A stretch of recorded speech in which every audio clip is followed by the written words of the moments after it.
है Indu broadcasting private limited और आप देख रहे हैं इंडियन न्यूज, हर पल, हर क्षण, हर सच।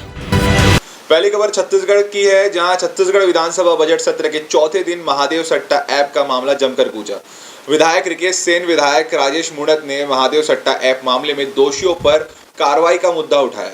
विधायक सेन ने महादेव सट्टा ऐप में संलिप्त पुलिस अधिकारी और सफेद पोशों के खिलाफ कड़ी कार्रवाई की मांग की है। वैशाली नगर विधायक रिकेश सेन ने विधानसभा के चौथे दिन की कार्रवाई में सदन को बताया कि भिलाई खेल और शिक्षाधानी के रूप में जाना जाता था, लेकिन अब महादेव सट्टा ऐप के गढ़ के रूप में पहचाना जाने लगा है। विधायक ने बताया कि 20,000 से अधिक युवा इसमें संलिप्त हैं और कई प्रशासनिक अधिकारी भी महादेव ऐप को संरक्षण देते हुए आईडी संचालन कर रहे थे। उन्होंने गंभीर सवाल उठाते हुए कहा कि दुर्ग जिले में पिछले 5 वर्षों में लगातार ऐसे लोगों की पोस्टिंग रही जिनके पास महादेव आईडी है। रिकेश सेन ने कहा कि अब तक केवल 90 छोटी मछलियों पर कार्रवाई कर मुचलका पर छोड़ दिया गया। पुलिस ने राजनीतिक लोगों और पुलिस अफसरों पर कोई कार्रवाई नहीं की।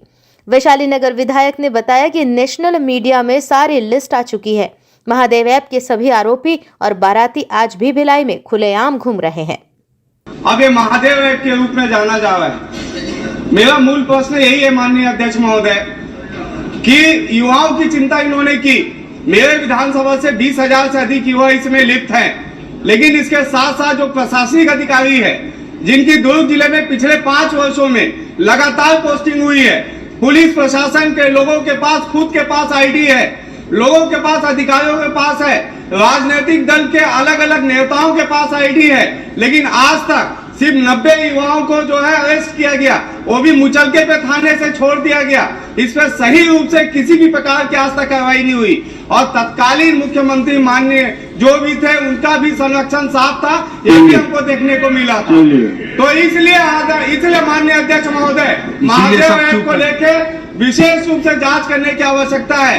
जिन बारातियों के विषय पे माननीय गृह मंत्रियों ने कहा कि जो बाराती गए थे उनकी लिस्टिंग होगी, वो बाराती की लिस्टिंग लगातार नेशनल न्यूज पे दिया जा रहा है और भिलाई में खुलेआम घूम रहे हैं। उन बारातियों पे आज तक कोई कार्रवाई नहीं हुई है और ऐसे एडिशनल एसपी जो उस जिले में पोस्टिंग होकर, ऐसे एसपी, ऐसे आईजी जिन्होंने 5 साल खुद आईडी लेके लगातार महादेव आईडी का ऐप का संचालन किया है। मैं माननीय अध्यक्ष महोदय आपके माध्यम से जानना चाहता हूं माननीय मंत्री जी से कि इस पर क्या कार्रवाई होगी, क्योंकि अभी तक छोटे लोगों पे कार्रवाई की गई है। वहीं विधायक रिकेश सेन के प्रश्नों को उत्तर देते हुए गृह मंत्री विजय शर्मा ने कहा कि बारातियों की लिस्टिंग हो रही है, विधानसभा सदस्य की चिंता वाजिब है। कानून कड़ा होना चाहिए और कानून की नजर में कोई छोटा या बड़ा हरगिज नहीं होना चाहिए। गृह मंत्री ने आगे कहा कि ये मामला काफी संवेदनशील है और इस मामले में किसी भी दोषियों के बचने का कोई सवाल ही नहीं उठता।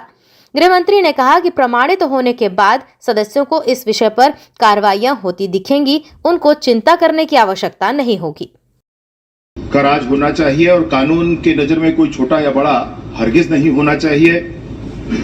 वैसे गिरफ्तारी के संदर्भ में उनके आंकड़े को मैं दुरुस्त करूं कि ये 482 लोगों की गिरफ्तारियां आज तक हुई हैं इस विषय पर।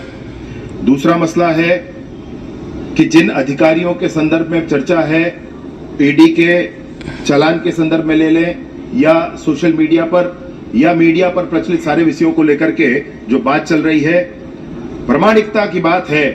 एक बार प्रमाणित होने के बाद माननीय सदस्यों को इस विषय पर कार्यवाहियां होती दिखेंगी, उनको चिंता करने की आवश्यकता नहीं। महादेव सट्टा ऐप को लेकर विधायक रिकेश सेन और राजेश मूणत सहित कई विधायकों ने विधानसभा सत्र में आवाज बुलंद करते हुए दोषियों पर कार्रवाई करने की मांग की है।